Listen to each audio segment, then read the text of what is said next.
All right, here's a video that's going to help you with your Chapter 13A review. I picked some problems and talked about some tips that you need to remember when you're doing some of these problems. Chapter 13A is the start of Trig, and it's probably one of the more important sections as far as what leads into higher levels of math and upper levels that you might experience in senior year or in college. So let's get started. The first thing that we need to talk about is knowing your trig functions, okay? There are three new trig functions that you probably have never seen before, okay? In geometry, I know we talked about sine, cosine, and tan, but in this chapter, we start talking about cosecant, secant, and cotan. Cosecant, secant, and cotan are the reciprocals of sine, cosine, and tan, and we'll talk about what that means. But first thing is know your trig functions, know how they relate to the right triangle, okay? And then it basically goes from this, which you've probably heard numerous times throughout your high school career. And so it's probably not the first time you've seen it. So I'm going to find the sine, cos, tan of theta and find the sine, cos, tan of x as far as this triangle is concerned. The first thing I need to do is find this missing side. If we remember our triples, you know that it's 12. If you don't remember your triples, I'll call it b or something. And I know b squared plus 5 squared equals 13 squared because the Pythagorean theorem is true. And then if you did all the work, you will get b is 12.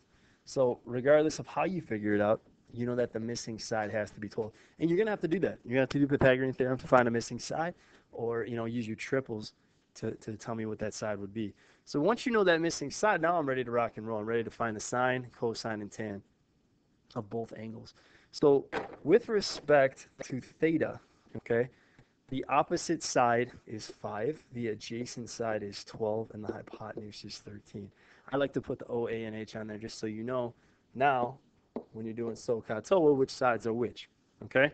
So this sine of theta is opposite over hypotenuse, which is 5 over 13, all right? The cos of theta is adjacent over hypotenuse, A over H, which is 12 over 13. All right, and the cos, I'm sorry, that was cosecant, I put that in the wrong spot. The cos is 12 over 13. And then the tan is the OA, is the opposite over the adjacent. In this case, 5 over 12. Okay?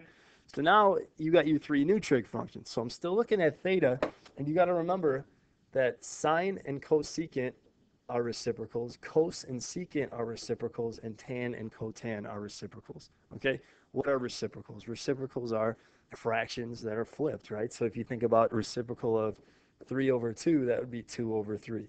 Okay? So just reciprocals is something that you probably have heard of and probably is nothing new. So then I'm looking at the sine being 5 over 13. The cosecant then would be 13 over 5, the reciprocal. Secant would be the reciprocal of cos, which is 12 over 13, so that's 13 over 12. And the cotan is the reciprocal of tan. Since tan is 5 over 12, cotan is 12 over 5. Okay, and that's with respect to theta. Okay, that all changes if I talk about the other angle. So let's talk about x. Okay, now I'm going to erase these parts inside. I'm not going to erase the hypotenuse because the hypotenuse is going to be 13 no matter what. But if I'm looking at x, the opposite now is 12 and the adjacent is 5. So you see how that changes things a little depending upon the angle you're looking at. Okay, this is all stuff that you probably remember from geometry a little bit, but we'll review it again here. The sine now of x is the opposite over hypotenuse, O over H. Okay, 12 over 13. The cosine of x is the adjacent over hypotenuse, A over H, in this case 5 over 13. And the tangent of x would be the opposite over adjacent, in this case 5 over 12, or 12 over 5. Okay, so you see how things flip around and things like that, because if you're talking about a different acute angle, you're talking about a different opposite and adjacent. The hypotenuse, like I said, does not change. The hypotenuse is the hypotenuse. It doesn't matter. Okay, it's always the side opposite the right angle. But the opposite and adjacent change depending upon the angle that you're looking at. All right, the cosecant is the reciprocal of sine. Well, since sine is 12 13ths, 13 twelfths is the cosecant. Cos is 5 13ths, so the secant is 13 fifths. The tan is 12 fifths, so the cotan is 5 twelfths. So you guys get the idea as far as reciprocal functions go. Again, watch this again, look at it, try to do it on your own, and then watch the video. However you got to do it. But if you can do this, or if you, I guess I should say if you cannot do this, the rest of this section is very difficult. Okay, but this is the basic, the building blocks for everything else. So moving along, given the point negative 815 on the terminal side of an angle. Okay, so the first thing I got to figure out is where is that point? What quadrant? So negative 8 to the left and 15 up. It's somewhere over here. Okay, as far as plotting it out and counting out the points, you can do it. I don't think it's completely necessary.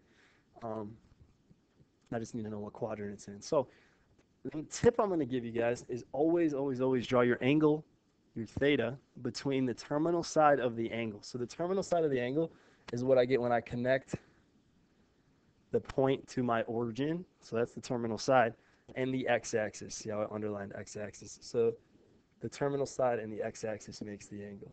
Okay? From here, I drop an altitude straight down, and I make my right angle. And then everything else from here as a matter of right triangle trig. So this distance here is negative 8, okay? It's not 8, it's negative 8. It's in the coordinate plane now. So I got to take that into account, okay? It is negative. This distance here is the y value. It's up 15. And now I can use my triples, 8, 15, 17 for the hypotenuse, or you could do negative 8 squared plus 15 squared equals c squared. However you work it out, you can do Pythagorean theorem and get 17. At this point, now that you have the triangle set up, it's just like the other problems we just finished doing. The secant is the reciprocal of cos, okay? So I always think about the cos first. The cos is negative 8 over 17, so this is negative 17 over 8, okay? And again, I'm looking at theta now, and I'm talking about and I guess secant will be hypotenuse over adjacent, okay? The sine is the opposite over adjacent. The opposite to theta is 15. I'm sorry, the sine is opposite over hypotenuse. The opposite to theta is 15, the hypotenuse is 17. And the tan is opposite over adjacent. The opposite is 15 still, but the adjacent is negative 8. Make sure you take the negatives into account. Not everything's positive like it is in geometry, okay? Now we're getting into algebra 2, right? This is different. We're talking about coordinate planes. Angles, ratios, things like that can be negative, okay? They don't always have to be positive like they were in geometry, okay? So that was number 3. The next thing to talk about is multiplying, okay, converting degrees to radians or radians to degrees. When you convert degrees to radians, you multiply the degree measure by pi over 180, okay? How do you do that? Well, just multiply. 318 times pi over 180 is giving me 318 pi over 180, okay? On my calculator, I reduce this. I don't touch pi, so I do 318 over 180. And then I hit math, enter, enter, and see if that reduces. And in fact, does. 53 pi over 30 would be the correct radian version of that degree measure. Okay?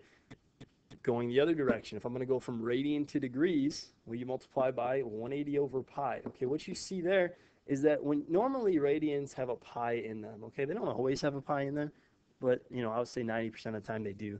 So when you have a 180 over pi, those will cancel, okay? So all I'm left doing then is taking 13 over 6. This over here, we'll take 13 over 6. Again, pi was canceled, times 180. Okay? And that gives me 390, and now you change to degrees. So it's 390 degrees. So nothing too difficult, just kind of a recap of how to change degrees to radians, radians to degrees.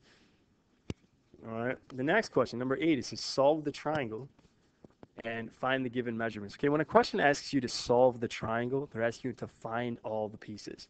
Okay? In this particular question, they gave you angle B is 43. Okay? They gave you side A is 18. Okay? And the question asks you to find angle A, angle C, side B, and side C. Okay, so I know angle C is 90. Okay, that tells you that because of the right angle there. So that's one thing I don't really need to find. The other things require a little bit of work. Okay, the other angle, if you know angles in a triangle, you know they all add up to 180, right? So I take 180 minus the two angles that you know, and you'll get that third angle. Okay, 180 minus 90 minus 43 is 47. And then I'm going to find B and C. So now is when I look at my angle 43, okay? And I look at opposite, adjacent, hypotenuse, okay? If I want to find the opposite B, and I know the adjacent 18, what trig function uses opposite and adjacent?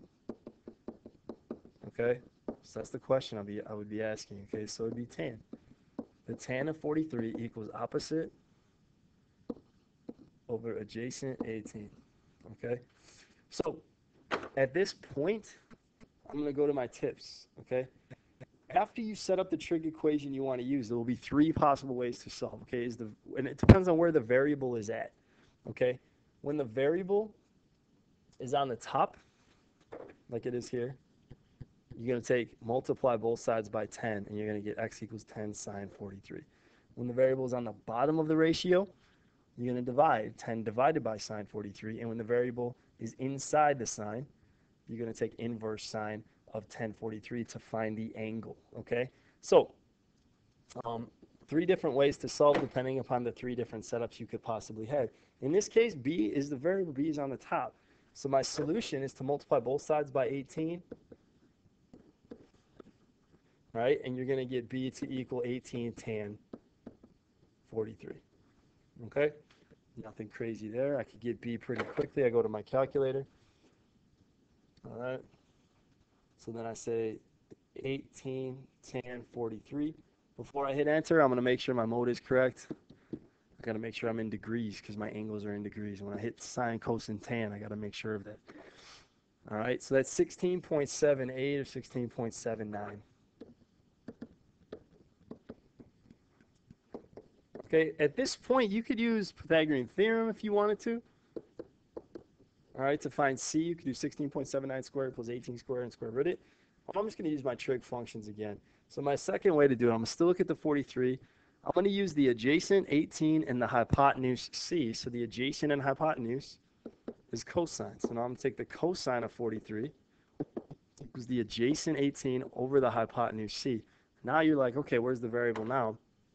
The variable's on the bottom of my fraction, so I'm going to take number 18 divided by cos 43. So c ends up equaling 18 divided by cos 43. And in my calculator, 18 divided by cos 43 comes out to 24.61. So c ends up equaling 24.61. And just to show you, so let's see, this was b. Once you found 16.79 as b, I could take 16.79 squared plus 18 squared and then square root that, and you should get something close to 24.61, and we do.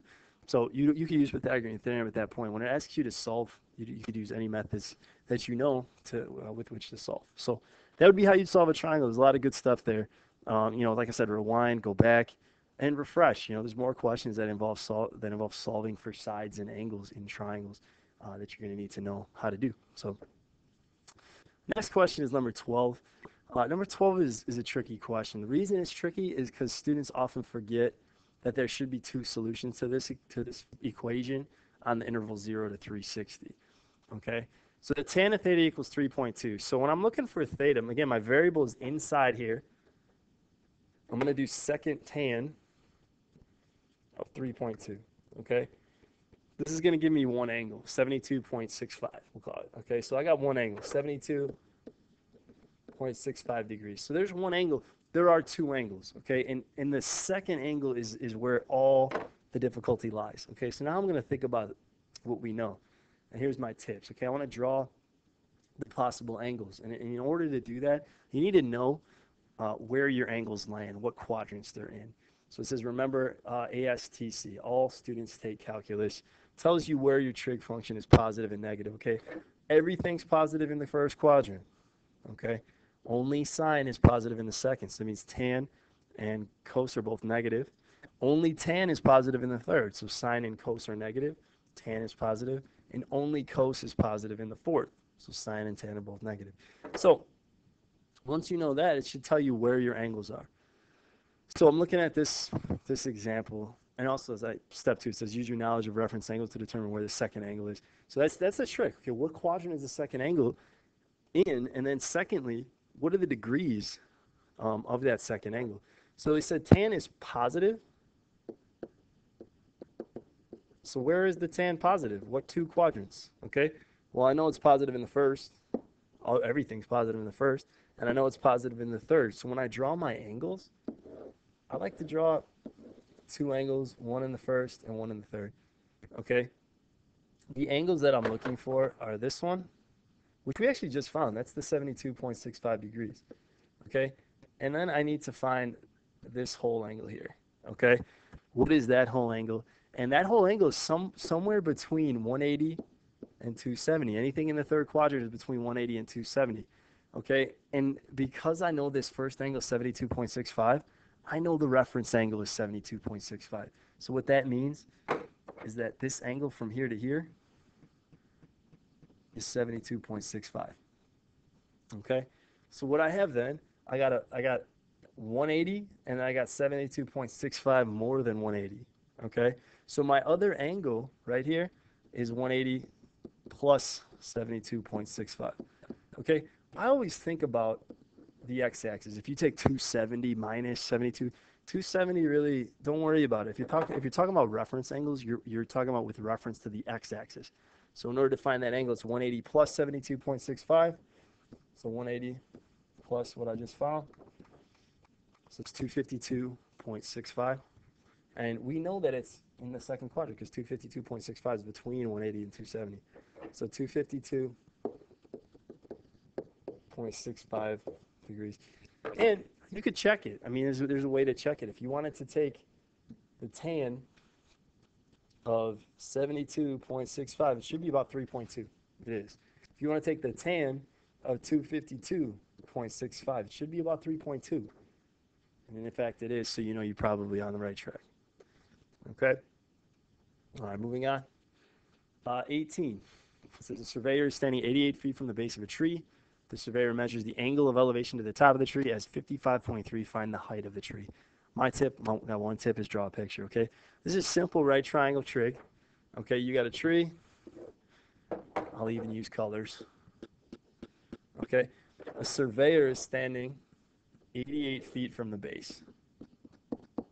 Okay. So the surveyor is standing 88 feet from the base. The angle of elevation to the top is 55.3 degrees.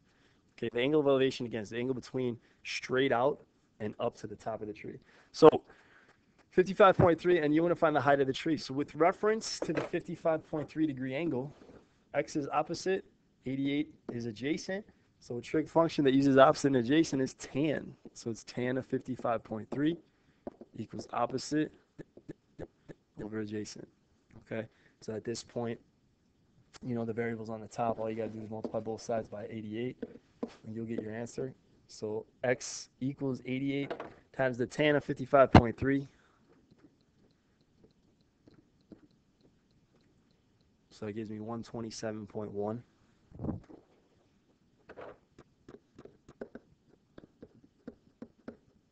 And that would be in feet. So the tree is 127.1 feet tall. Draw a picture and you'll get your right triangle. And you know, if you can solve a triangle, you can do this problem. Okay, it's just a matter of making sure that the picture is correct. All right.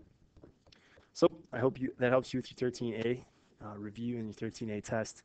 And again, if you know your trig functions, you know how to set up your SOHCAHTOA right triangle problems, you're going to be successful. So just watch the video again if you need help. Slow it down, stop it wherever you need to. All right.